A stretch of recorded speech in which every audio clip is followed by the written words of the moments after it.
If you had to choose one human work that refuses to explain itself, you might end up at Giza, where a mountain of stone stands as if it had always been there, older than language in our mouths, older than the stories we keep telling to make sense of it. The Great Pyramid is the last survivor of the Seven Wonders. The others went to dust, but this one stayed, a geometry taller than kings, patient as the desert that cradles it. For centuries it has been the stage for every kind of human reaction, worship and conquest, scholarship and rumor, awe and discomfort. We step toward it like children toward a closed door, listening for the hinge. People disagree immediately, even about the first question. When? The mainstream answer settles around Egypt's fourth dynasty, roughly 2500 BCE, when a pharaoh's state could marshal the hands, the stone, the food, the will.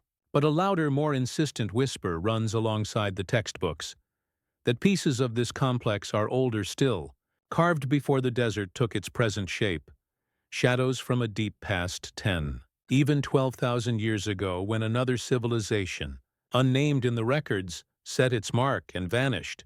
The stones themselves do not speak. Their silence invites us to fill it. What everyone agrees on are the problems, beautiful, stubborn problems. Even with conservative estimates, the Great Pyramid requires on the order of 2.3 to 2.4 million blocks. Most weigh 2 to 4 tons, some more. Scattered here and there are giants that defy the imagination. Imagine a city-sized construction site with no steel cranes and no diesel engines. Imagine not simply lifting a block, but placing it in a precise position, in a precise layer for a plan you can never see all at once. The logistics do not make the impossible possible, but they make the merely difficult feel absolute. And yet there it is. It exists. Then there is the way it exists. The quarry marks are long erased, the scaffolds taken down and the ramps debated. But the body of the thing remains a puzzle of flat planes that are not quite flat. From the ground you see 4 sides, but under the right light only in certain seasons. Only at certain hours, the faces appear to fold down a breath along their center lines. 8 subtle facets like the shallow creases in a well-made map. The effect is so gentle that you can stand in the wrong place, at the wrong time, and never know it's there. This is not ornament. It hints at craft, an intention to tame light and shadow, to keep lines true as the structure climbs, to make the mass read as more than mass. And the walls are almost bare. This unnerves us because the Egyptians loved writing on stone. Their temples and tombs are crowded with gods, prayers, star ceilings, and logistical lists. But inside the largest pyramids, major chambers, we find little of that. The quiet becomes another mystery, a deliberate refusal of the chatter that usually accompanies death and divinity on the Nile. Is this silence a message? Or is the message the engineering itself, a kind of prayer rendered as geometry and weight? Orientation invites another round of questions. The Great Pyramid points to true north with a precision that embarrasses medieval cathedrals, even some modern buildings. The error is small enough to make you pause. How do you fix a line to the world so cleanly, using the sky as your drafting table? On the plateau, the 3 Great Pyramids appear at a glance, to run in a straight chord. Step back further, and you'll hear about their echo, with 3 stars in a belt. The plateau itself is pitched as the center of land masses, a poetic claim that the monument sits in some world navel where longitudes and latitudes clasp. Again, the facts and the echoes braid. The data tempt us into romance. Romance tempts us back into data. Some stories say the pyramid does more than endure, it preserves. People have carried milk, fruit, metals, and stories into its chambers, left them to time, and brought them back unchanged, or so the anecdotes insist. We cannot help ourselves. We love a building to act like a talisman. In a desert that desiccates and holds, where graves become archives and bodies resist rot, the notion that shape alone, the right angles, the sealed passages, the density and stillness could fight decay feels like the most Egyptian of ideas. Whether or not it works the way we want it to, the idea itself has a kind of gravitational pull. The arguments multiply. Was the craft purely dynastic, an achievement of a well-fed, tax-wise state with rope, sledges, copper tools, patience, and a long view? Or did later Egyptians inherit and iterate on work whose origin lay in a culture lost to river floods and to forgetting? The plateau is a magnet for such speculation because it gives you room to stand beside human limitation and imagine a hand from elsewhere, an ancestor so skilled we mistake them for a myth, or a myth so persuasive we mistake it for an ancestor. That oscillation between respect for the known and hunger for the unknown is the real engine of the mystery. Yet in the bright air around the plateau you can feel more than puzzle solving. The site is a theater for the oldest human emotions. The compassion we feel for labor piled into centuries, the shock at the cold intelligence of stone that does not settle, the strange tenderness we have for a civilization that tried so hard to speak across the millennia that it built its own voice out of bedrock. Walk the causeways, and you hear the music of measurements, base and height, angle and course, the rhythm of layers ticking upward like a metronome. For those who come looking for gods, the geometry is liturgy. For those who come looking for proof, the joints are dialogue. Both audiences leave with the same sensation, a debt of attention we can never quite repay. So we begin here, at the foot of a form that has been named and renamed tomb. Book in stone, clock, compass, archive, machine. Each name insists on one function and leaves another stubbornly unaccounted for. The truth may be less flattering and more profound. A building so carefully made that it can hold at once the certainties of an empire and the uncertainties of our own longing. It is the rare monument that can meet science and myth without apology. It does not blink. It invites. In the parts ahead, we will keep faith with the original questions that drew you to this story. The back-breaking numbers, the uncanny geometry, the whisper about 8 faces, the ruthless accuracy of North. We will walk the arguments that claim an older date, why they persist, and what they rest upon. We will sit with the sand-scoured face of the Sphinx and ask what kind of rain could leave scars in a land that prays for it. We will lay out the shells and sediments some take as receipts for a flood, and look at why floods have always been more than water in our myths. We will browse the cabinet of curiosity's footprints in the wrong strata, telescopes carved before telescopes, a reactor in African rock that lit itself, and weigh wonder against witness.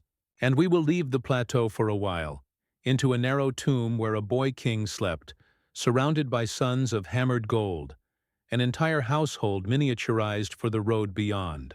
We will reopen the curse that newspapers loved and doctors doubted, and hold in our palm a dagger with iron from the sky. We will sit in a radiology room centuries after burial, and let a CT scanner whisper through wrapped bone, a back that bent, a foot that failed, a parasite that bit in the marsh at dusk.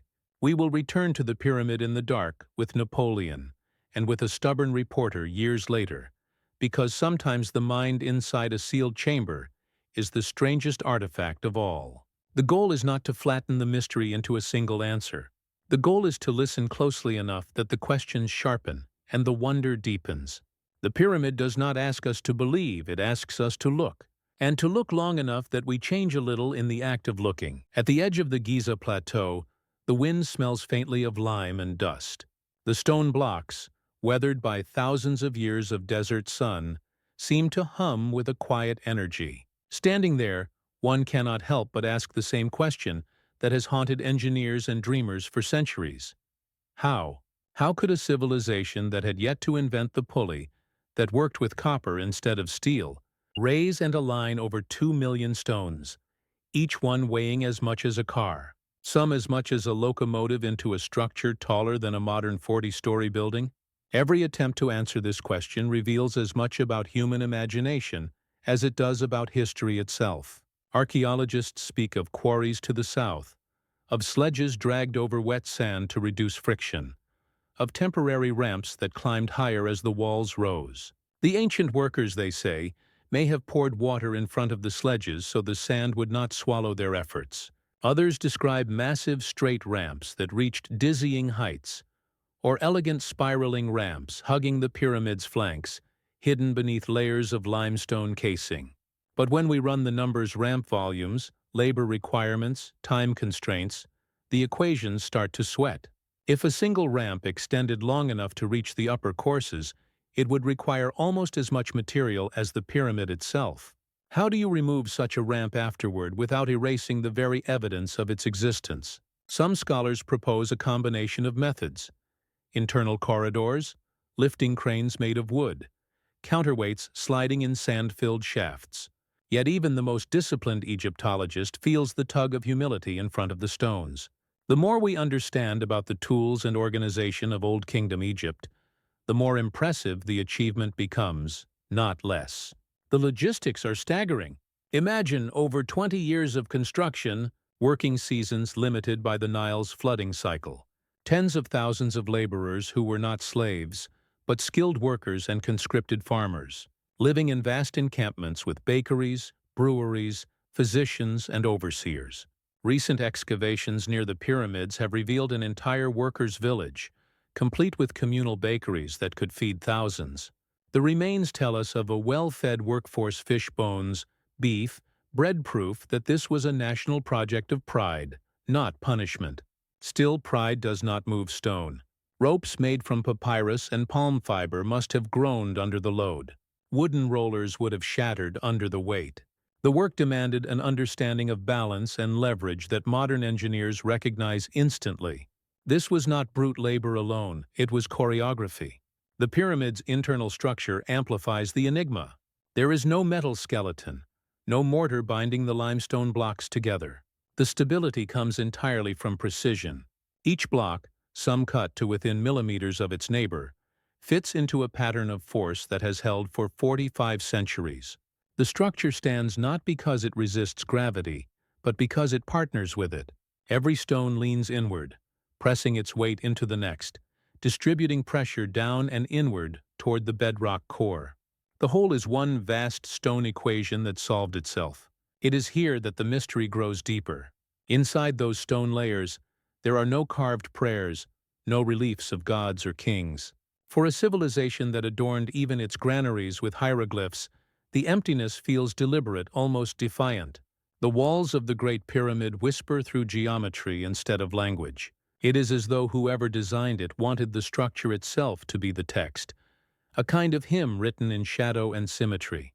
Under the scrutiny of satellite surveys, laser scans, and thermal imaging, the pyramid has revealed more secrets than its discoverers ever guessed. Small voids, hidden chambers, and temperature anomalies hint at spaces we still do not understand. Some researchers suspect they may be relics of construction, others that they conceal undiscovered rooms.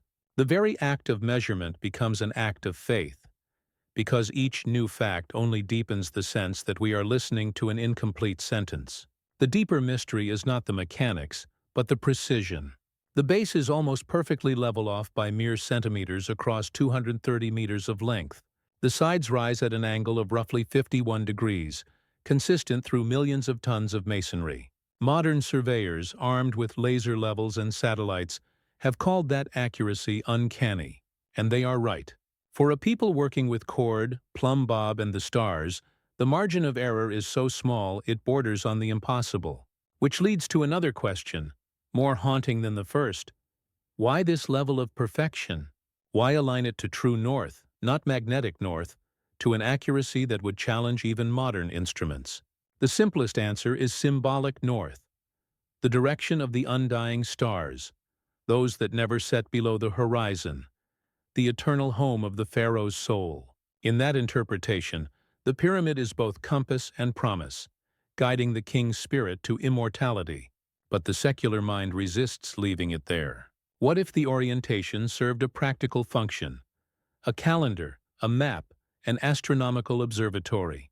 Was the pyramid a tomb alone, or a machine of stone that tracked time and the heavens? Every hypothesis finds some resonance in the structure's uncanny geometry. Every conclusion, like the stones themselves, locks neatly into another. To the ancient Egyptians, architecture was theology in 3 dimensions. Every line, every ratio reflected the divine order mat, the cosmic balance between chaos and harmony.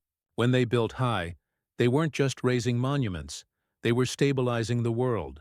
The Great Pyramid was not a house for the dead, but a scale against the universe's disorder. In that sense, the act of construction was itself a ritual, an offering that demanded precision as prayer. Still, those who look at the pyramid today, counting blocks and angles, often feel something that goes beyond reverence or curiosity. The enormity of effort, the coordination, the genius. These are human achievements, yet they feel otherworldly. It's tempting to see more than human hands at work, to imagine forgotten knowledge or lost technology guiding the process. The pyramid sits precisely at that border between faith and doubt, where science and myth exchange glances. There are moments when the mind rebels. Could a Bronze Age civilization truly have managed this alone? Or are we missing chapters of our own history eras erased by flood, fire, or time, where knowledge rose, fell, and rose again? The stones neither confirm nor deny, they simply persist. And persistence, perhaps, is the oldest form of communication we have. As the sun dips and shadows lengthen across the plateau, the pyramid seems to change shape, as if shifting from solid to idea. It no longer looks built, it looks grown, as natural as a mountain. That illusion is part of its secret, to make artifice feel inevitable, as though it had always been there and we had merely rediscovered it. And so the question how becomes something larger. It isn't just about engineering, it's about what drives a civilization to attempt the impossible. Maybe the answer lies not in ramps or ropes, but in the human need to touch eternity, to build something that can outlast the self. In that pursuit, the Egyptians succeeded completely. 4,500 years later, the pyramid still rises out of the sand, a stone question that every generation must learn to ask again. The Great Pyramid appears simple from afar, a monument of four massive sides converging toward a single point. But those who look closer notice something that bends both geometry and imagination. The pyramid doesn't have four sides at all. It has 8. Each face, ever so slightly, folds inward along its center line. The bend is invisible from the ground for most of the year, but twice, during the spring and autumn equinox, the slanting light of sunrise and sunset reveals it. A thin shadow runs down the middle of each face, splitting it like a blade of light, as if the monument itself were exhaling the secret of its perfection. No text from ancient Egypt explains why this fold exists. Engineers speculate that it may have been a structural adjustment, a method to keep the sides straight as the weight of millions of stones settled inward. Others think it was optical, a way to ensure the pyramid looked perfectly flat to the human eye from below. But to those who study it under the poetic lens of history, the fold feels like something more, an act of humility from a civilization that understood precision so intimately it could afford to hide it. The same restraint defines the pyramid's interior. Unlike later royal tombs painted from floor to ceiling, the Great Pyramid is nearly silent. Its walls are bare. The Grand Gallery, a sloping passage lined with corbelled limestone blocks, ascends like the throat of the earth itself, narrowing as it climbs toward the so-called King's Chamber. Inside, the only object is a rectangular granite sarcophagus, empty, uninscribed, cold. This absence has provoked centuries of speculation. The Egyptians, after all, were never shy with symbolism. Their temples overflowed with prayers, myths, and gods, every surface a map of belief. Yet the most important tomb of all, the one that was meant to carry a divine king into eternity, speaks only in silence. Some scholars believe the decorations were never completed, interrupted perhaps by the pharaoh's sudden death. Others argue that the pyramid was never a tomb in the first place, that it was a cenotaph, a spiritual machine, or a cosmic clock. But the simplest truth may also be the most profound, that the pyramid's architecture itself is the inscription, its mathematics, the prayer. Consider the alignment again. The four corners of the Great Pyramid point almost exactly to the cardinal directions: north, south, east, and west. Not magnetic north, which drifts, but true north, aligned with the rotational axis of the Earth. The deviation is so small, mere arc minutes, that even with our satellite-guided tools, we struggle to match it. How could ancient builders achieve this without compasses, without telescopes? Modern Egyptologists suggest they used the stars, By watching the transit of circumpolar constellations, the imperishable stars that never set, priests could establish a true north line. Some have proposed that they observed two stars circling the pole and aligned their sighting instruments at the moment those stars crossed vertically. It was an elegant method, achievable with wooden sighting rods and patient eyes, a technique rooted in both religion and science. To the Egyptians, the stars were not mere points of light. They were divine destinations. The pharaoh's soul, upon death, was said to ascend to the imperishables, joining the gods who never died. In that sense, the pyramid was a literal launch platform for eternity, its sides rising from the dust toward the heavens, its orientation calibrated to guide a spirit home. But as with all great symbols, meaning multiplies.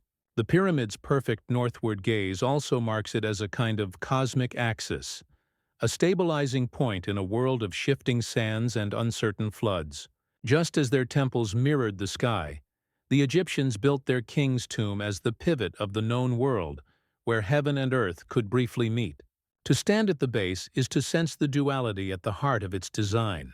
The stones are earth, quarried, rough, finite, yet their arrangement speaks to the stars, remote, mathematical, eternal. Between them lies the essence of Egyptian thought, the belief that eternity could be built. And there, beneath that philosophy, runs an even older instinct, one that still resonates with us today: the desire to measure the unmeasurable, to bring the infinite down to human scale. In every age, from the masons who cut the limestone to the astronomers who chart the sky, we have tried to bridge the same distance, from dust to meaning. The 8 faces of the pyramid are perhaps the clearest reflection of this human paradox. They remind us that perfection often hides its own imperfection, that beauty sometimes requires asymmetry, that truth is often a matter of perspective. From most angles, the pyramid is four-sided, solid, certain. But under the rare light of the equinox, it becomes something else: divided, complex, alive. Even its silence can feel deliberate, as if the builders knew that words would age but proportion would not. The bare walls, the empty sarcophagus, the angled corridors, all invite interpretation without offering closure. The pyramid doesn't argue, it listens. It absorbs the questions and gives back only the echo of time. Centuries after its completion, Greek historians would stand before it and call it miraculous. Herodotus imagined armies of slaves dragging stone through the sand. Later travelers, unable to believe such symmetry was man-made, blamed gods, magicians, or visitors from the sky. Each generation remade the pyramid in its own image. Yet the monument itself remained unchanged, indifferent to all our stories. Perhaps that indifference is the greatest mystery of all. In a world where empires rise and fall, the pyramid simply is. It doesn't ask for belief or explanation. It only endures. And endurance, after all, may be the closest thing we have to immortality. But even immortality has coordinates, and in the next part of our journey, we will trace how the Great Pyramid does not simply point upward, but outward, to the horizon, to the stars, and to the very center of the world itself. Because to the ancient Egyptians, geography and divinity were the same language, and Giza may have been written on both earth and sky. At Giza, geometry doesn't just reach upward. It reaches outward, threading invisible lines across the earth and the heavens. When you plot the pyramid's coordinates, something uncanny appears. Its placement almost perfectly divides the planet's landmasses. It sits at the intersection of the longest line of latitude and the longest line of longitude that can cross mostly over land. To modern cartographers, that seems coincidental. To ancient minds, it was divine arithmetic. Whether by design or by chance, the Great Pyramid occupies a position that feels intentional, a place where geography and theology overlap. The Egyptians did not speak of centers in the way modern maps do. Their world was measured not by continents, but by meaning. The Nile was the spine of creation, and the sky its reflection. To build here, on a plateau that rose just above the floodplain, was to set the king's tomb on the very boundary between order and chaos, between the living river and the dead desert. Yet the pyramid's true alignment goes beyond the land. It listens to the sky. Each of the three great pyramids of Giza, Khufu, Khafre, and Menkaure, forms part of a straight diagonal that many believe mirrors the three stars of Orion's belt, Al-Nitak, Al-Nilam, and Mintaka. In Egyptian cosmology, Orion was Osiris, god of the afterlife, and the belt marked his celestial throne. To align royal tombs with that pattern would have been both tribute and transit, a stairway to the afterworld built in stone and starlight. Mainstream Egyptologists treat this correlation with cautious curiosity. There is beauty in it, but also ambiguity. The alignment is not mathematically perfect, the angles differ slightly, yet perhaps perfection was never the point. For a civilization that linked heaven and earth through symbolism, even a gesture toward the divine pattern could have sufficed. The human eye, not the satellite, was the measure that mattered.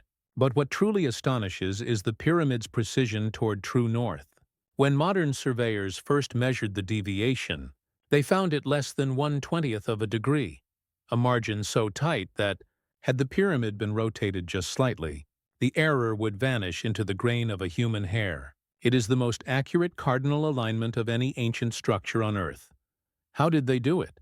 Theories multiply like stars. One suggests the builders used the rising and setting of the same star, marking its two positions on the horizon and splitting the difference. Another claims they observed the crossing of two circumpolar stars, a technique that would yield true north without compasses or charts. Whatever the method, it required not only patient observation, but a level of astronomical sophistication that we once refused to credit to the ancient world. The Egyptians were not primitive sky watchers. They recorded the movement of constellations, tracked the flooding of the Nile with Sirius heliacal rising, and mapped the heavens with a consistency that later guided Greek astronomy. To them, the sky was not abstract. It was a calendar, a mirror, a prophecy. Every temple faced a star. Every ceremony moved in rhythm with light. Thus, the pyramid's orientation was more than architectural pride. It was an act of cosmological obedience. By locking its stones to the cardinal points, the builders inscribed order upon the earth. They anchored the restless world to the same frame that governed the stars. And then there are the shafts, narrow tunnels cutting upward from the so-called king's and queen's chambers, aligned not with convenience, but with constellations. One points toward Orion, another toward Sirius. It's as if the pharaoh's soul was given a literal path through the night sky. Recent scans have confirmed that these shafts are not random. They were planned from the beginning, engineered with the same care as the outer geometry. In a civilization obsessed with eternity, these passages were both map and exit. Even the pyramid's slope seems to echo celestial motion. The angle, roughly 51 degrees, creates a ratio that mathematicians later identified as close to the golden number F, a pattern that recurs in art, nature, and architecture. Whether the Egyptians understood this as a constant or simply felt its balance intuitively, the result is the same: a structure that pleases both the eye and the intellect, because it resonates with patterns found throughout creation. And so, when one stands at the plateau at dawn, the pyramid seems to breathe with the planet itself. The rising sun ignites its eastern face. The shadow of the pyramid stretches westward like a sundial, marking eternity. The light crawls upward, dividing the 8 faint faces in a play of geometry that repeats every equinox, as if the monument were synchronized with the heartbeat of the earth. It is here that myth and measurement converge. The pyramid doesn't simply stand in a landscape, it creates one. Its placement, its tilt, its correspondence with the stars, all conspire to make it seem less like something built and more like something grown. And in that illusion, it achieves what no machine or scripture ever could: a sense that humanity once reached perfect harmony with the cosmos, then somehow forgot how. Skeptics remind us that coincidence and pattern-seeking are close cousins. The world is wide enough for geometry to deceive us. Perhaps the Orion alignment is an accident. Perhaps the center of the continents claim a poetic flourish. But disbelief, too, can be a kind of blindness. Even if these patterns are the accidents of human intention meeting natural form, their very existence tells us something about the makers, that they were willing to aim for perfection on a planetary scale. When we speak of Giza, we are not only talking about stones, we are talking about the horizon of human ambition.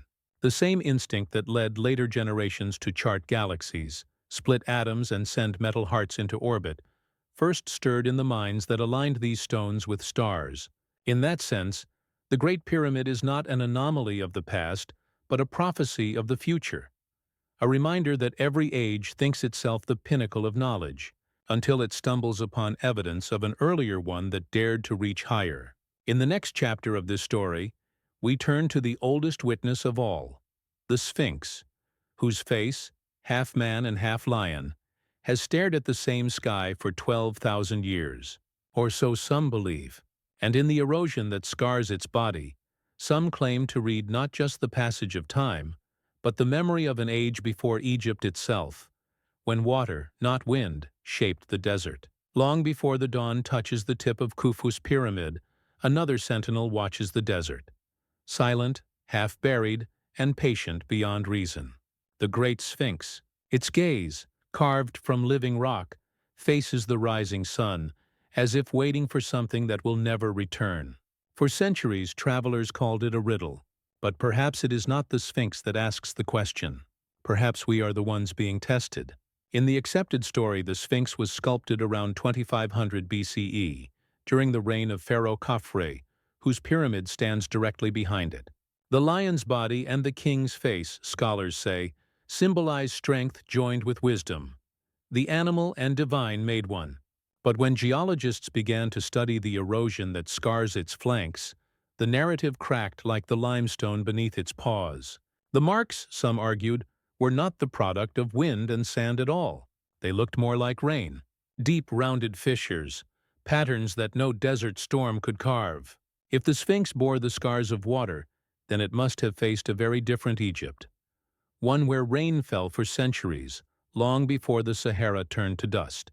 That claim, first advanced by geologist Robert Schoch and echoed by others, would push the Sphinx's birth back to nearly 12,000 years ago, to the end of the last ice age, when monsoon rains swept North Africa and the Nile was a river of plenty. In that world, Egypt as we know it did not yet exist. Agriculture had only begun to sprout in distant valleys. If true, the Sphinx would belong not to the dynastic Egyptians, but to a civilization older, forgotten, and frighteningly advanced. Mainstream Egyptologists reject the idea. They point out that wind erosion, especially under millennia of shifting sand and temperature extremes, can produce deceptively similar shapes. The head's proportions and style, unmistakably royal, fit Khafre's reign.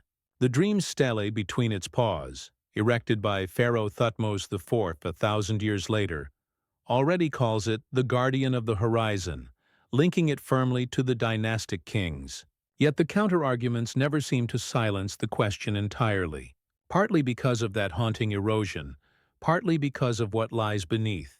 Beneath the Sphinx are tunnels, cavities, and chambers, some natural, some not. Modern seismic surveys have detected anomalies, pockets of empty space that feed every kind of speculation. Some imagine buried archives of a pre-dynastic world, the legendary Hall of Records described in mystical texts. Others see nothing more than fissures in the bedrock. The mystery persists, unbothered by either camp. Even the proportions whisper oddities. The head is too small for the body, suggesting it may have been recarved from an older figure, perhaps one with a different face entirely. Was the original a lion throughout, a cosmic guardian of the horizon, reworked later into the visage of a king? If so, then the Egyptians may have inherited, not invented, the monument, reshaping an ancient relic to match their theology. Such hints invite heresy. If the Sphinx predates the pharaohs, then it stands as a memory of a time before history, the trace of a civilization wiped away by the flood myths that echo through cultures from Mesopotamia to Mesoamerica. Perhaps, as some storytellers claim, it is a message from those who survived a cataclysm, a marker left for the next cycle of humanity to find. Geology and myth meet awkwardly here. Science looks for sediment, not scripture. But the evidence around the Sphinx is suggestive. Marine fossils embedded in the plateau's limestone, the fine silt deposits near its base, and the deep weathering that implies exposure to sustained moisture. Egyptologists counter that these traces come from an ancient seabed long before humans, not from rain falling on carved stone. Both may be right, both may be wrong. The truth is probably less dramatic, and no less wondrous. The Sphinx, whether 10,000 years old or 4.5, embodies humanity's first successful conversation with eternity. Its eyes, eroded yet unyielding, have outlasted empires, religions, even languages. For all our scanning and measuring, it still refuses to speak. Yet perhaps the Sphinx's silence is itself an answer. It does not tell us who carved it, because in its own way it remembers everyone who ever has.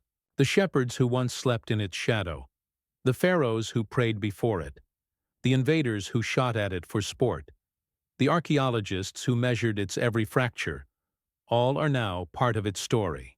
The monument endures, not because it resists time, but because it absorbs it. When the French first uncovered it fully in the 19th century, after centuries of burial beneath the desert sands, they found its body half consumed by dunes, its face worn but still dignified. One scholar wrote that standing before it was like meeting the dawn of reason itself. That description holds true even now. The Sphinx looks less like a sculpture and more like an idea, half born from rock, half dreamed by the human race. But the Sphinx riddle doesn't end with age. Around its feet, archaeologists found layers of seashells and sediment. Evidence, some said, of a prehistoric flood. The shells, once living creatures in the ancient seabed of the Nile Valley, became relics of a time when Egypt was ocean. They tell us that this land has drowned and resurfaced more than once, that the desert itself remembers tides. For those who see history in cycles, that is tantalizing. A civilization rises, builds, and falls, leaving behind only what the next world can mistake for myth. If the Sphinx truly remembers rain, then it also remembers loss. Perhaps that is what makes its face so melancholic. It knows what it is to witness the end of the world and remain. Even in the modern age, the Sphinx seems to guard not just a tomb, but a question, one that asks whether human history is as linear as we believe. Could there have been other chapters before ours, written in stone and erased by wind? Could memory itself be buried beneath the sands, waiting for us to dig too deep? The Great Sphinx doesn't answer. It only waits. And the longer we stare into its eyes, the more we sense that the question it asks is not, "Who built me?" but "What will you leave behind that can survive the desert of time?" In the next part, we descend into the ground beneath those sands, where layers of shells and fossils blur the line between geology and myth. There we will follow the trail of evidence that has led some researchers to speak of cataclysms, of floods, of civilizations that vanished without a trace, and of the haunting possibility that the pyramids themselves were built by hands long extinct. The desert remembers what we try to forget.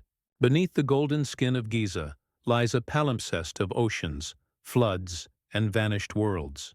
When archaeologists began to excavate the base of the Great Pyramid, they expected only bedrock and sand. What they found instead was a layer of ancient sediment, dense with shells, corals, and the faint outlines of creatures that once swam here before there was any Egypt at all. To some, these traces are simple geology, the remnants of an ancient seabed from millions of years ago, long before humans. But to others, they are something else entirely, a possible record of catastrophe.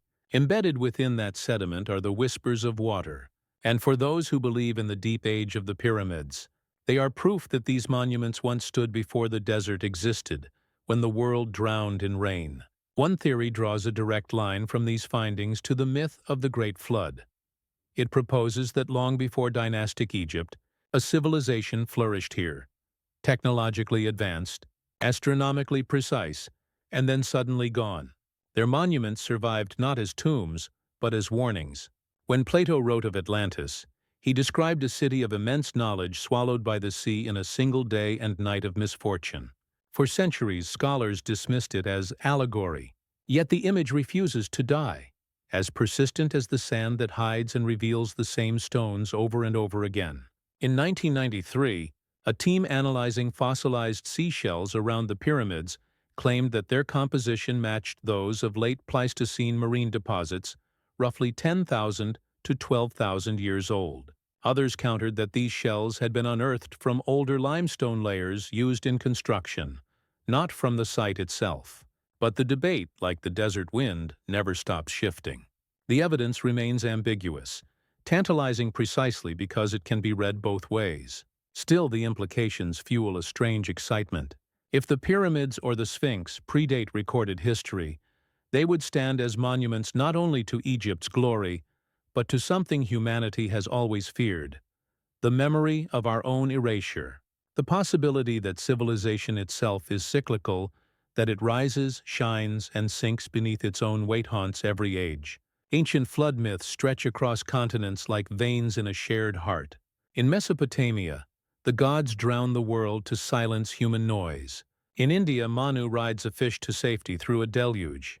In the Americas, the gods remake man from maize after the waters recede. Even the Bible preserves a fragment of this memory in the story of Noah.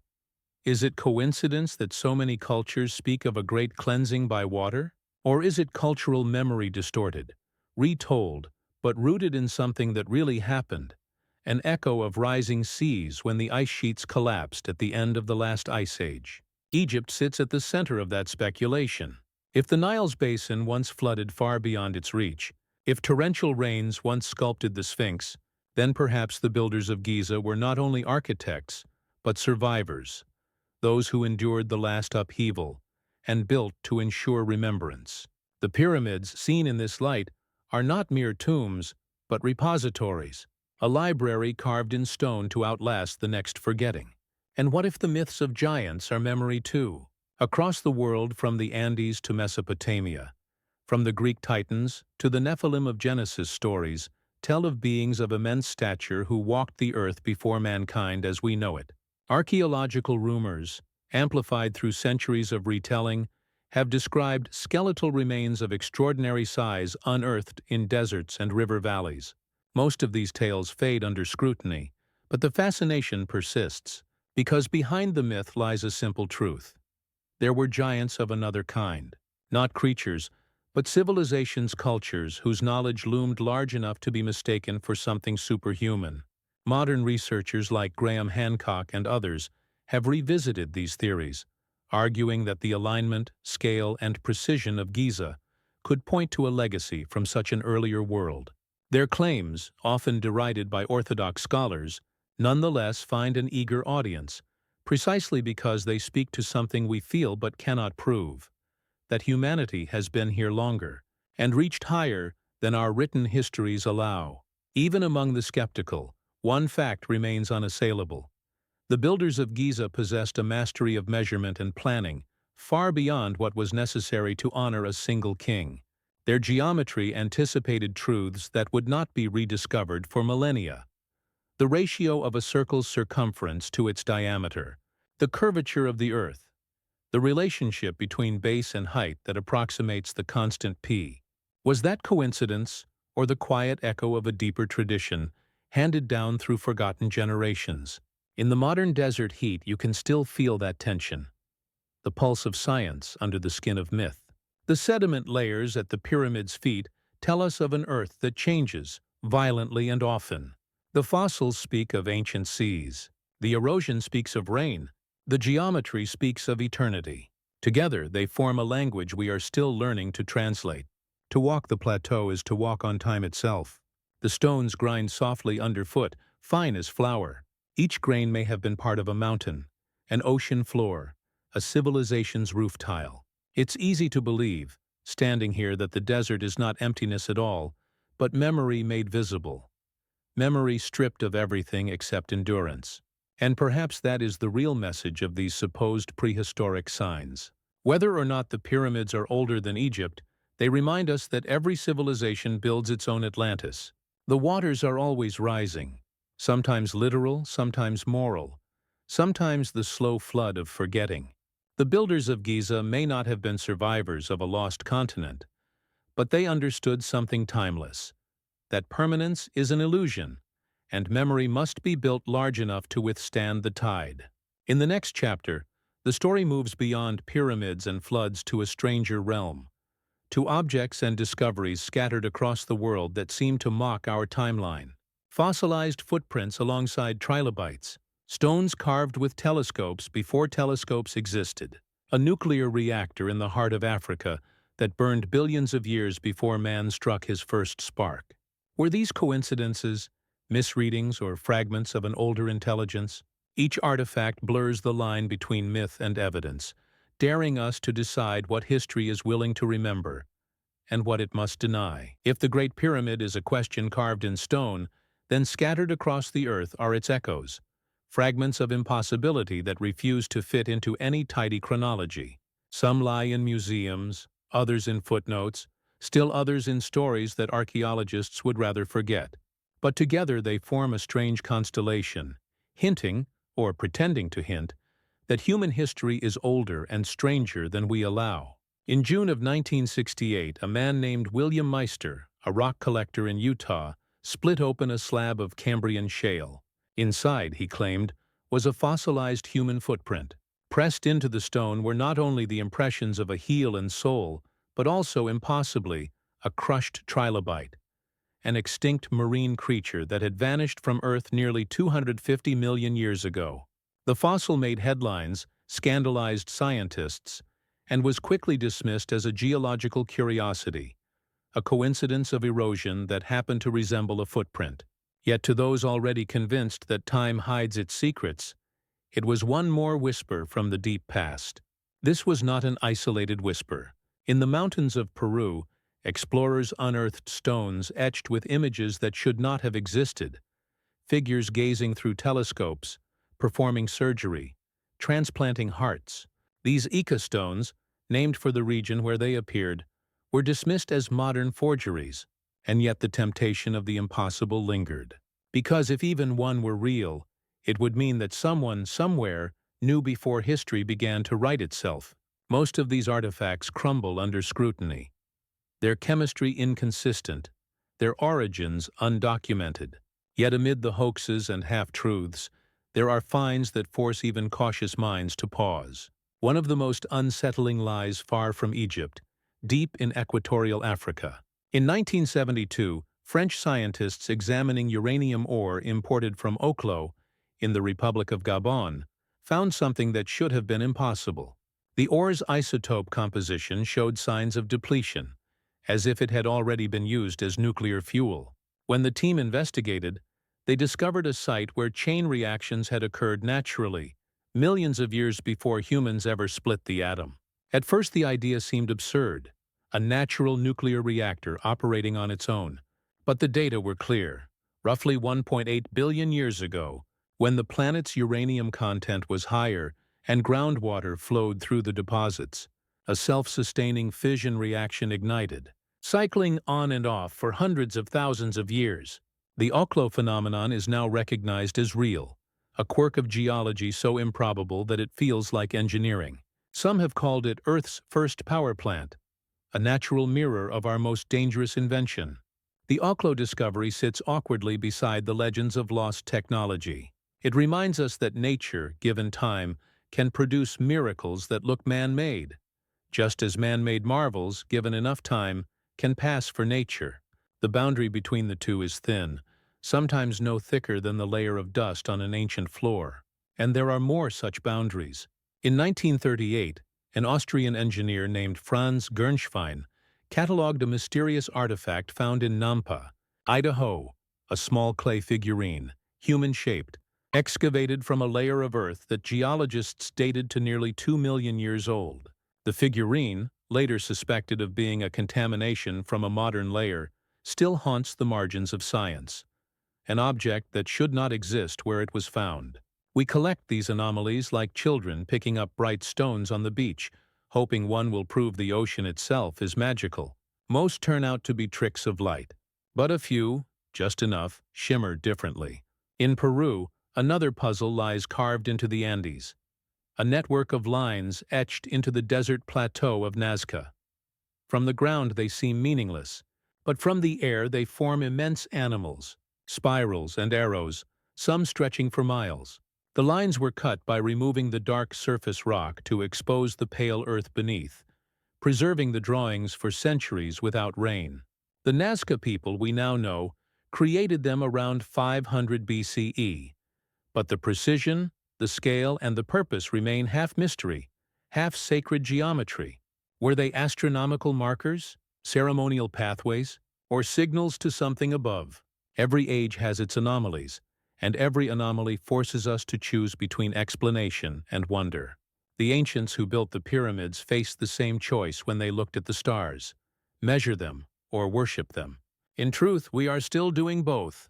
Science, patient and self-correcting, trims the wild branches of myth, but sometimes it trims too much, cutting away the poetry that first drew us to the question. Myths, meanwhile, overgrow the evidence, wrapping vines of meaning around facts until both vanish under foliage. Somewhere between them lies the truth, a landscape neither purely rational nor purely miraculous, but something subtler, the enduring human need to find pattern in chaos. Perhaps that is why we keep these impossible stories alive, because they remind us that knowledge has horizons, and beyond every horizon lies mystery. The trilobite beneath a heel print, the uranium that burned without hands, the stones carved with stars before astronomy. All of them, whether false or true, tell us the same thing: that history is a conversation, not a conclusion. And that conversation, in Egypt, takes a sharp turn, from the impossible to the intimate. For buried in the sands of the Valley of the Kings lies another kind of enigma, not a monument to eternity, but a life cut short. A boy king who ruled a kingdom of gods and left behind a tomb of wonders. His name was Tutankhamun, and his story is where Egypt's mystery becomes heartbreakingly human. The sands of the Valley of the Kings are strangely quiet. They seem to hold their breath, as if afraid to wake the young ruler who sleeps beneath them. His name, once forgotten, would one day become the most famous in the world: Tutankhamun, the boy king of Egypt. When he came to the throne, he was barely 9 years old, a child wearing the crowns of Upper and Lower Egypt, too small for the throne that dwarfed him.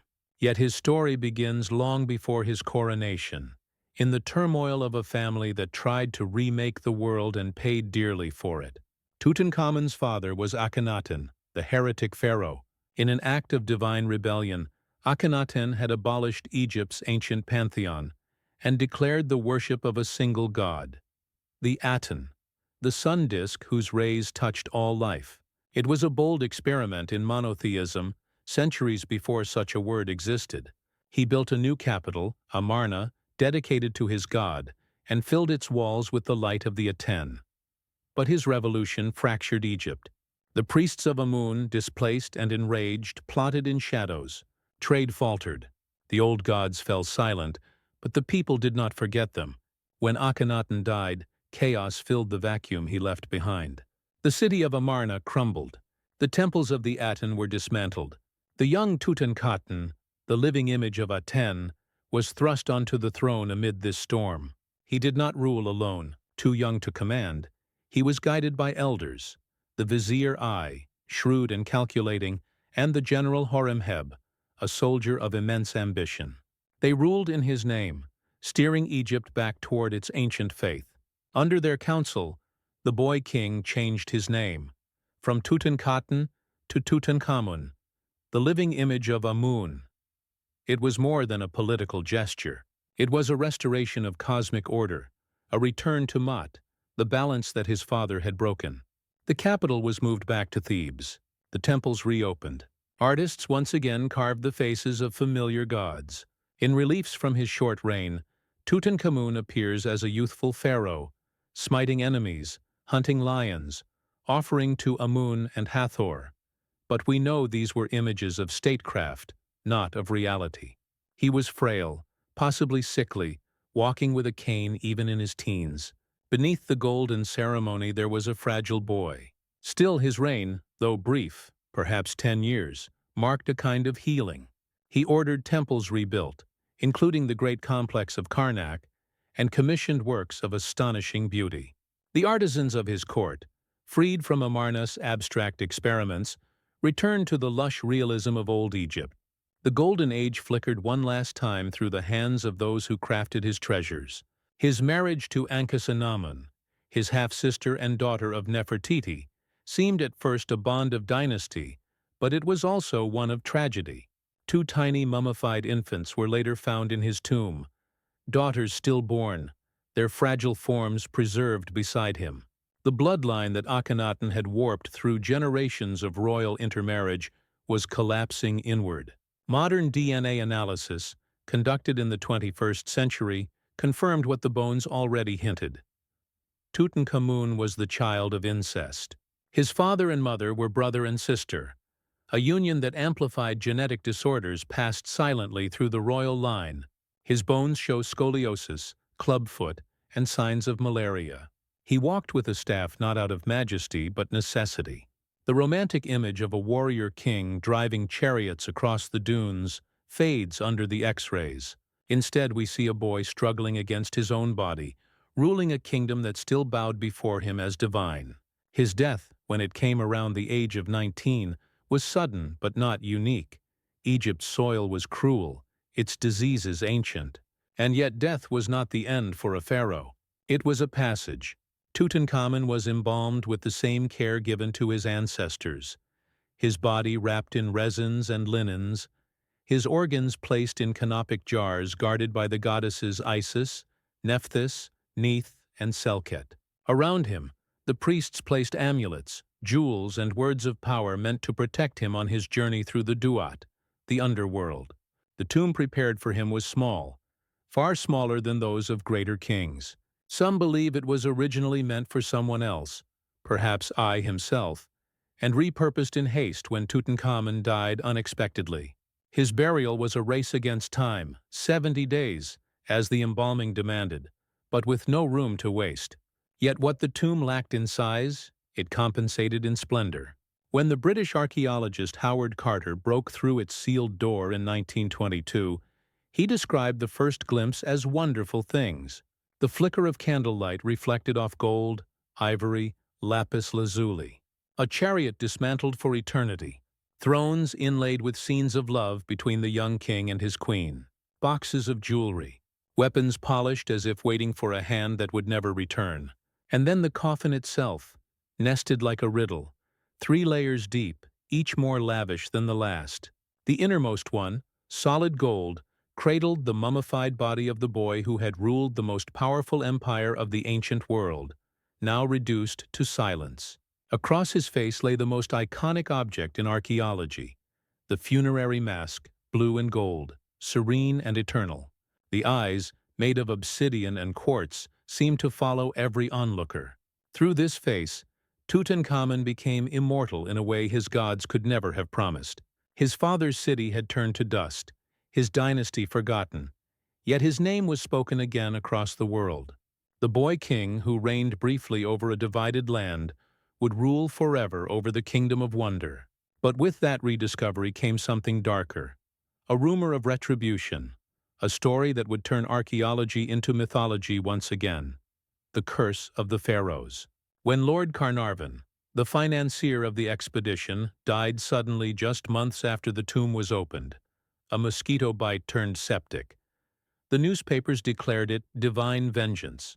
Other members of the expedition soon followed, some ill, some inexplicably unlucky. Coincidence or curse, no one could agree. What was undeniable was this: Tutankhamun, in death, had achieved what every pharaoh longed for, to be remembered, feared, and eternal. And so our journey now moves from life to legend, into the flickering candlelight of that sealed tomb, where science, superstition, and fate converged on a single moment that changed how the world sees the dead. The story of Tutankhamun's tomb did not end with its discovery. In truth, that was when the myth began. It was November 4th, 1922. The air in the Valley of the Kings was still, filled with the grit of desert wind and anticipation.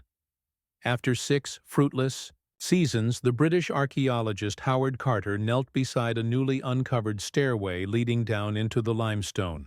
He called for his patron, Lord Carnarvon, to come at once. Together they descended into the dark, carrying candles that trembled in the stale air. At the sealed doorway, Carter brushed away centuries of dust and read aloud the hieroglyphs impressed. In the plaster, Tutankhamun, king of Upper and Lower Egypt, lord of the two lands. A wall of gold greeted their light. Carter made a small breach, peered through the gap, and froze. When Carnarvon asked, "Can you see anything?" Carter answered words that would echo through history. "Yes, wonderful things." Beyond that wall lay more than 5,000 objects, perfectly preserved.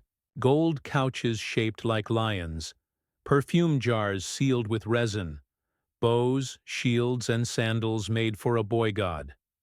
And deep within, nested inside 3 coffins, lay the mummified remains of Tutankhamun himself. Around him shimmered a universe of symbols: the scarab of rebirth, the crook and flail of kingship, the serpent of eternity. Yet the world's wonder turned quickly into unease. Months after the tomb was opened, Lord Carnarvon, who had been in perfect health, fell ill. The cause seemed trivial: a mosquito bite that became infected. But within days, he was dead. Newspapers pounced. Death comes to those who disturb the pharaoh's sleep. They claimed that at the moment of Carnarvon's death, lights in Cairo flickered and went out, that his dog, far away in England, howled once and collapsed. The so-called curse of the pharaohs was born. Soon, others connected to the excavation met strange fates: accidents, fevers, sudden illnesses. In reality, many of the team lived long lives. Carter himself survived for another 17 years. But facts mattered little against the tide of fascination. The world wanted to believe that Tutankhamun's wrath reached beyond the grave. The story of the mummy's curse swept through newspapers, radio, and dinner parties from London to New York. Egypt's silent king had found a new power: fear. Scientists sought rational explanations.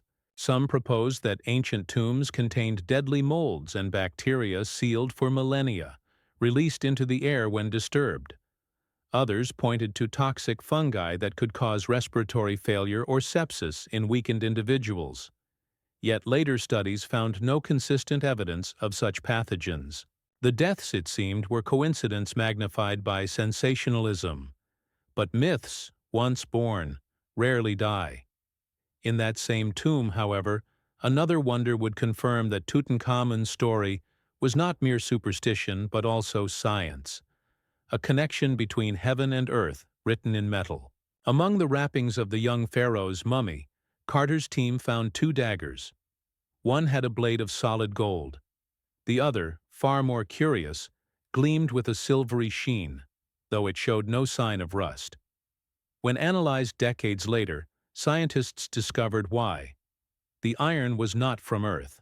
It contained high concentrations of nickel and cobalt, matching the composition of meteorites. The dagger had been forged from metal that fell from the sky. To the Egyptians, this was no surprise. They called iron biat anpet, iron of heaven.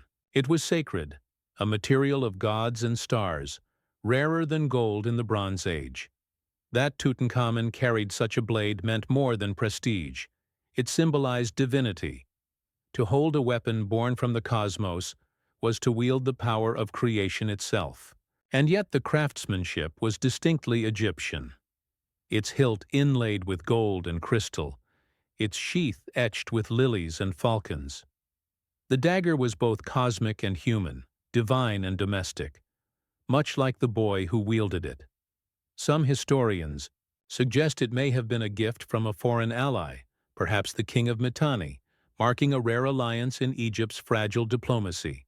Others believe it was ceremonial, meant to cut the bindings between body and soul during mummification. Whatever its purpose, the blade stands as proof of how ancient Egypt saw itself, not isolated, but connected to the wider universe.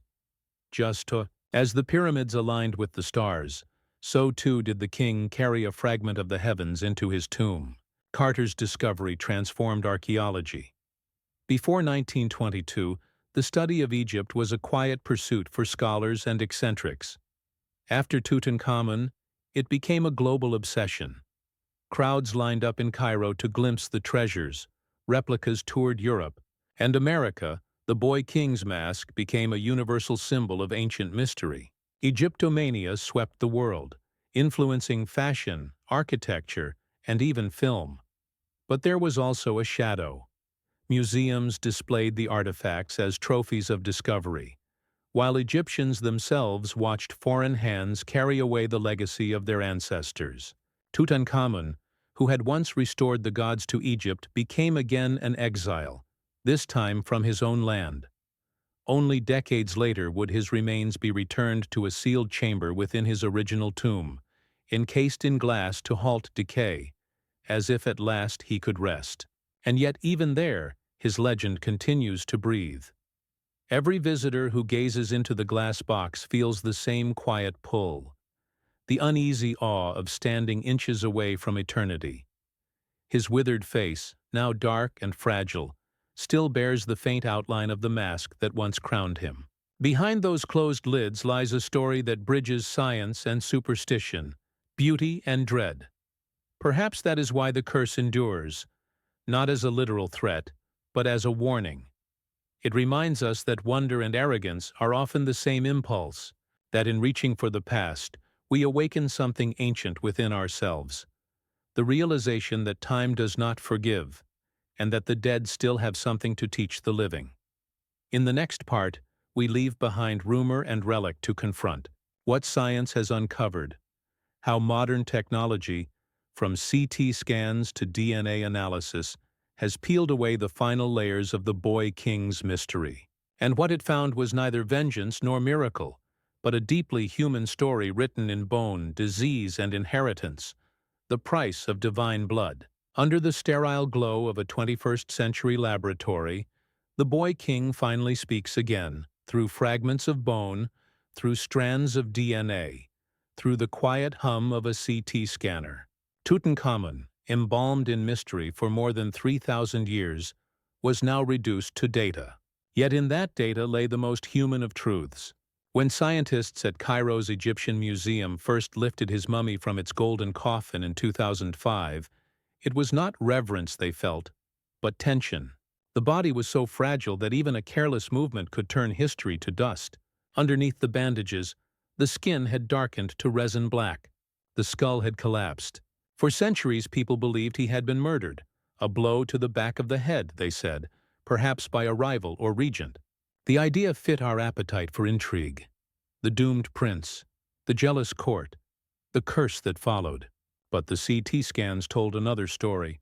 The hole at the base of the skull was not a wound it had been made after death, part of the embalming process used to remove the brain. The fractures on his legs, once thought to be from a violent attack, were likely caused posthumously as embalmers pried his body free from layers of hardened resin. And yet death had not been merciful. The scans revealed a different kind of tragedy, one written in bone. His left foot was deformed, twisted inward. Several bones in his spine were misaligned, the sign of scoliosis. His femur bore traces of a break, and his knee showed infection. It was the body of a young man who lived with pain. DNA tests confirmed what the artwork had long hinted. Tutankhamun was a product of royal incest. His father, Akhenaten, and his mother were brother and sister, an unholy union born of divine obsession. For generations, Egypt's rulers had married within the family to preserve the purity of their godly blood. But divinity, like any inheritance, exacts a price. The king's genome bore the scars of inbreeding weak bones, impaired immunity, and congenital defects that doomed him before he reached 20. The team also detected the parasite Plasmodium falciparum, the deadliest strain of malaria. Combined with his fractured leg, likely suffered from a fall, infection would have swept through his weakened body. It was not betrayal or violence that killed him, but biology, the slow collapse of flesh against the weight of divine expectation. The autopsy of a god always leaves silence. For thousands of years, Egyptians had believed that the body was sacred, the vessel of eternity. To dissect a pharaoh would have been blasphemy beyond comprehension. Yet here, in the hum of machines and the sterile air of science, Tutankhamun's body offered what his inscriptions never did: confession.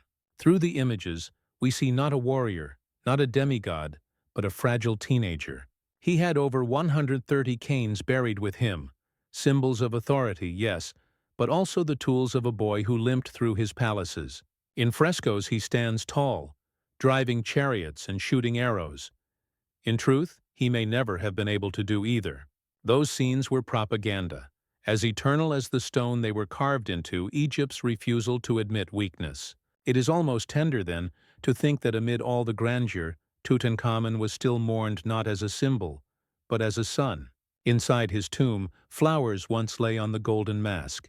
The traces of garlands, now dust, are still visible petals that fell with the same grief that attends any funeral. Behind the political machinery, behind the theology, there was love. The CT scans did not end the speculation, of course. Mystery never dies, it only changes shape. Some researchers suggested the king might have died in a chariot crash, others from sepsis after a hunting accident.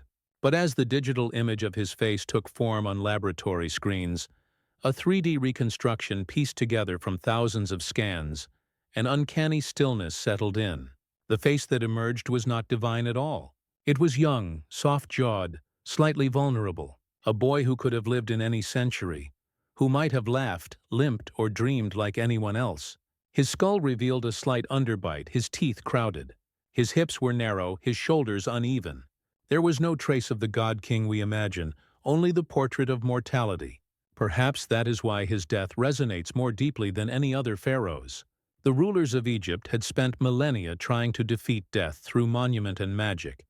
Yet here was the truth: they had built eternity, only to immortalize fragility. For a moment, even the scientists grew quiet. They were surrounded by instruments of measurement, but what they confronted was immeasurable. A life so brief, it outlived empires. And in a strange way, Tutankhamun did achieve immortality. Not through his reign, he had ruled too briefly, done too little, but through the accident of his tomb's survival. Buried in haste, sealed and forgotten, his grave escaped the looters that emptied every other royal resting place. When Howard Carter broke the seal 3 millennia later, he resurrected not only a pharaoh, but an entire epoch. Tutankhamun became the bridge between the living and the ancient dead, between myth and proof. His curse terrified the modern world. His face became its emblem. Every schoolchild learned his name. Every museum envied his treasures. He was, in the end, exactly what Egypt's priests had promised: a god made eternal through remembrance. Yet his afterlife in the public imagination also mirrors his own dynasty's: paradox, beauty concealing frailty, power concealing pain. Beneath the mask of gold lies the quiet face of a boy who limped through the corridors of a dying empire. Science may have stripped away the myth, but what it left behind is, in some ways, even more haunting. Tutankhamun's body tells us not of gods or curses, but of the cost of believing one could become one. In the next part, the story will turn once more toward the unseen, the realm of belief and the supernatural. From pharaohs to conquerors, one legend threads through history: that the Great Pyramid itself holds powers that defy explanation. Among those who felt it was a man who changed the world, Napoleon Bonaparte, who spent a single night within the king's chamber and emerged pale, trembling, and forever silent about what he saw. The desert was silent the night Napoleon Bonaparte entered the Great Pyramid. It was 1799, and Egypt lay under French occupation. Not just a military campaign, but an act of obsession. Napoleon, fascinated by antiquity, had brought with him an army of savants, astronomers, linguists, mathematicians, engineers. To conquer Egypt, he believed, was to conquer history itself. But on that particular night, the general dismissed his men. He wished to spend the night alone, in the king's chamber of the Great Pyramid of Khufu. The chamber was small, nearly bare, just a red granite sarcophagus, massive and empty, its lid long gone. The air was heavy, stale from 4 millennia of stillness. By candlelight the walls shimmered faintly with mica. There were no carvings, no inscriptions, only the hum of stone and the faint sound of Napoleon's own breathing. He stayed there until dawn. When he emerged the next morning, his officers saw a man altered, pale, shaken, eyes fixed on something far away. One asked what he had seen. Napoleon waved the question away. "No," he said softly, "you would not believe me." He never spoke of that night again. Not in Egypt, not in exile, not even in his memoirs on St. Helena. The story, half history and half legend, spread like desert fire. What had he witnessed? A vision? A revelation? The face of his destiny? Some said he foresaw his own triumphs and his downfall. Others whispered that the king's chamber showed him the afterlife, that he confronted the scale of eternity and found himself wanting. Whatever it was, Napoleon's silence became the loudest mystery of his career. Historians remind us there is no proof he spent the night there, but absence of proof is fertile soil for myth. The Great Pyramid has always been a mirror. It reflects the imagination of whoever looks upon it. To scientists, it is geometry. To mystics, it is prophecy. To emperors, perhaps, it is judgment. Napoleon was not the only one drawn to the chamber's stillness. Over a century later, in the 1930s, a British journalist named Paul Brunton sought the same experience. He entered the Great Pyramid with permission to meditate overnight inside the king's chamber. What he claimed to witness would blur the line between dream and death. As he described in his later book, A Search in Secret Egypt, Brunton sat in near-total darkness, a single candle flickering beside him. The hours passed. The silence thickened. Then, as if the darkness itself were watching, he felt an invisible presence. He wrote of forms moving through the air, figures clothed in light. He claimed that ancient priests appeared to him, their faces neither alive nor dead, and led his consciousness out of his body. He hovered, he said, above his own form, connected by a thread of silver. The priests revealed to him visions of Egypt before the Nile, of civilizations drowned and reborn, of knowledge that survived through stone. When he awoke, the candle was dead, and dawn was painting the pyramid walls in gold. To scientists, Brunton's story is an obvious case of sensory deprivation and suggestion. But to others, it is proof that the king's chamber is not merely a room, but a resonance chamber, a place where sound, geometry, and consciousness intersect. Modern research has, unintentionally, kept that door open. When acoustic engineers measured the chamber's frequencies, they found that its proportions amplify specific tones into standing waves that can induce mild trance states in humans. The granite itself, rich in quartz, can generate weak electrical charges under pressure, a property known as piezoelectricity. Perhaps, they reasoned, the ancient builders had stumbled upon a design that turned stillness into a kind of symphony. Radiation detectors have picked up faint anomalies near the chamber's core, and thermal scans suggest hidden cavities behind the walls, voids whose purpose remains unknown. To believers, this is evidence of a hidden sanctum. To skeptics, it's simply the fingerprint of architecture on an ancient scale. Yet even the skeptics admit, something strange happens inside the Great Pyramid. Instruments behave oddly. Compasses drift. Time, for some, seems to stretch. And so the legend endures, that those who sleep within the king's chamber do not dream. They remember. They emerge changed, touched by something neither divine nor earthly, as though the pyramid itself were a machine built to measure the human soul. For Napoleon, perhaps that night was a mirror of destiny, a reflection of the empire he would raise and the ruin that awaited him. For Brunton, it was a passage into the invisible world. For the countless explorers who have followed, it remains an initiation into uncertainty. The Great Pyramid humbles all who enter it. Inside that narrow stone box, stripped of air and light, one senses the weight of 2.3 million stones pressing down, the weight of time itself. And yet the space feels curiously alive, as if the geometry remembers every breath that has ever echoed within it. Was this by design?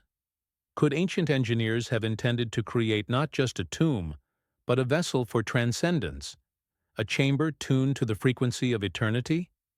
It sounds fantastical, but the evidence of intent is everywhere. In the precision of the blocks, the perfect ratio of height to base, the alignment to celestial north. It's as if the builders sought to weave the physical and spiritual into a single equation. Perhaps that is the pyramid's true secret.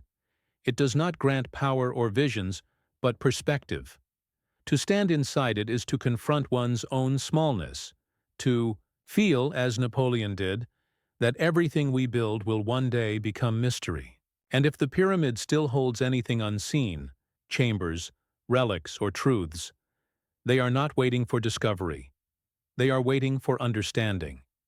In the next and final part of this story, we will turn to those who tried to find meaning in numbers and stars, scholars, mystics, and dreamers who claimed that the pyramid encodes prophecies of humanity itself, that within its stones lie not only the secrets of Egypt, but the measure of time, destiny, and the long rhythm of civilizations yet unborn.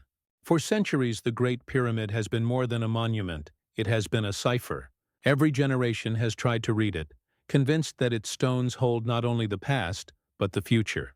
Among those seekers were astronomers and mystics, who believed the pyramid's measurements encoded the rhythm of the cosmos itself, that its corridors were not simply pathways for the dead, but timelines for the living.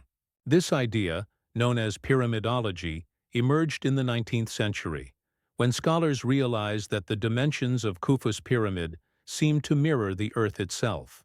The ratio of its height to its base matched the curvature of the planet. Its perimeter, multiplied by a mysterious constant, approximated the length of a year. Even the slope of its sides, some claimed, hid the digits of pi long before the Greeks had named it. At first, these observations were dismissed as coincidence, but the coincidences multiplied. In the 1860s, a Scottish astronomer named Charles Piazzi Smith spent years measuring every inch of the pyramid with obsessive precision. He was convinced that the builders had encoded divine knowledge prophecies expressed through geometry. Smith's notes read like scripture written in numbers. Each inch of the internal passageways, he believed, corresponded to a year of human history. The ascending corridor, he said, marked the rise of civilization, the Grand Gallery, the Age of Enlightenment, the King's Chamber, the dawning of a new spiritual era. His theories, though scientifically shaky, captured imaginations around the world. The Great Pyramid was no longer just an ancient tomb. It was a stone Bible, a cosmic clock, a message to the future. Later interpreters expanded his vision, aligning key pyramid inches to historical events, the birth of Christ, the fall of empires, even the year when humanity might end or begin anew. The obsession crossed centuries. Engineers saw in its proportions the mathematics of music. Physicists found resonance with the golden ratio.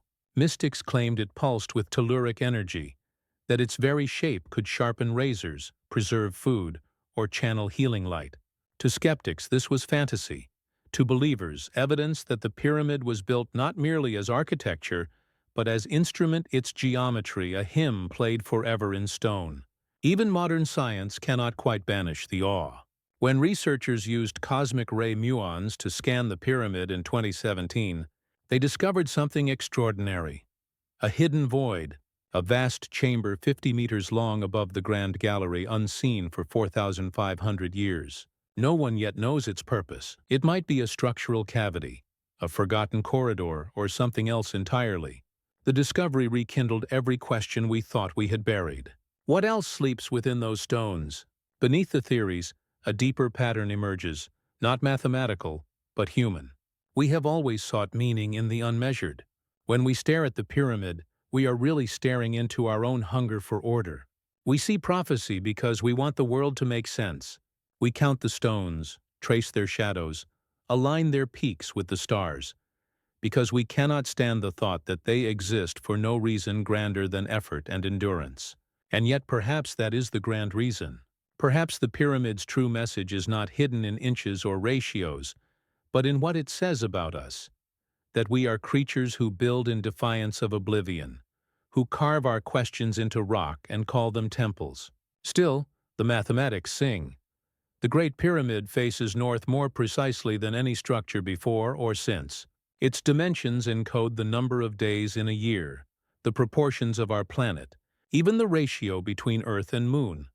Whether by design or divine accident, it reflects the structure of the cosmos with an accuracy so uncanny that one is tempted to believe that knowledge is cyclical, discovered, forgotten, and rediscovered again. In ancient Egypt, the pyramid was more than a tomb.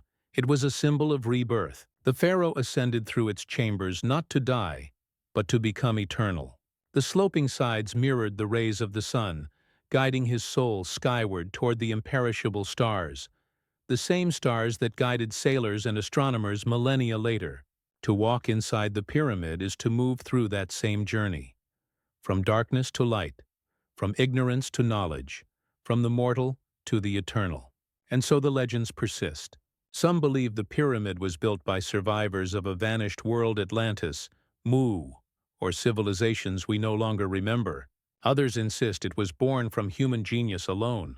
Both may be true in spirit. For what is genius but the capacity to create something so perfect it transcends the limitations of its time? And what is a lost civilization, if not the echo of that same genius, still speaking through stone?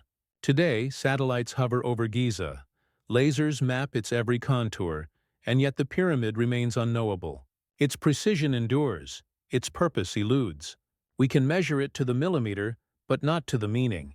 It remains, as it has always been, a mirror, reflecting whatever each era most longs to believe. For Napoleon, destiny; for Carter, gold and death. For us, the haunting suspicion that our ancestors were not simpler, but wiser in ways we have forgotten. Perhaps that is the final secret of the pyramids. Not that they contain some lost technology or alien knowledge, but that they remind us of our own continuity. Across 4.5 millennia, the same stars still burn above Giza. The same wind moves the sand. The same questions whisper through our minds. When the last traveler stands at the base of the Great Pyramid, centuries from now, they will likely ask the same thing we do tonight. Who built this? How did they know? And most haunting of all, what did they know that we have lost? The stones will not answer. They will only shimmer beneath the sun, eternal as silence.